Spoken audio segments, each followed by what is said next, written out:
রঙিন ডানা মেলে উড়ছে প্রজাপতি। প্রকৃতির এই ক্ষুদ্র পতঙ্গটি কেবল সৌন্দর্যই বাড়ায় না, বরং জানান দেয় পরিবেশ সুস্থ আছে কিনা।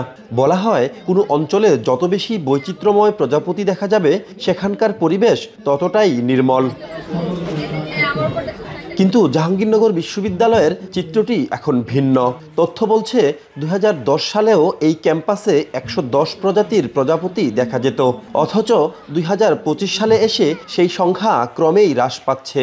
বর্তমানে ক্যাম্পাসে মাত্র 70 প্রজাতির প্রজাপতির দেখা মিলছে। এমন অবস্থায় শুক্রবার সকালে জহির রায়হান মিলনায়তনের সামনে বেলুন উড়িয়ে প্রজাপতি মেলার উদ্বোধন করেন উপাচার্য অধ্যাপক কামরুল আহসান। উন্মোচন করা হয় বাটারফ্লাইজ অব বাংলাদেশ বইয়ের 3য় সংস্করণ। মেলা উপলক্ষে দিনভর শিশু কিশোরদের পদচারণায় মুখর ছিল ক্যাম্পাস।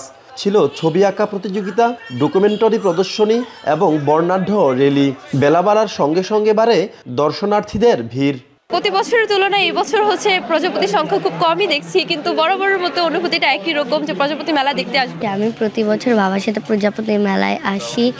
এখানে অনেক সুন্দর সুন্দর প্রজাপতি দেখা যায়, লাল, নীল, হলুদ, সবুজ। এখানকার পরিবেশ অনেক সুন্দর, আমার এখানে এসে অনেক ভালো লাগছে। মেলায় এসেছে, আমাদের অনেক ভালো লেগেছে, কিন্তু এখানে ন্যাচারাল প্রজাপতি থেকে আর্টিফিশিয়াল প্রজাপতি অনেক বেশি।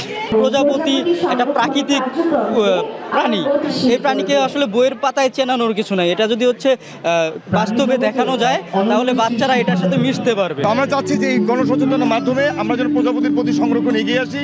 তবে দর্শনার্থীদের অসচেতন আচরণ, প্রজাপতি ছুঁয়ে দেখার চেষ্টা আর অতিরিক্ত কোলাহলে বিঘ্নিত হচ্ছে এদের নিরাপদ আশ্রয়। বিশেষজ্ঞরা বলছেন ঝোপঝাড় কেটে অপরিকল্পিত উন্নয়ন, আলো ও শব্দ দূষণ এবং বনায়ন ধ্বংসের কারণেই হারিয়ে যাচ্ছে প্রকৃতির এই অলংকার।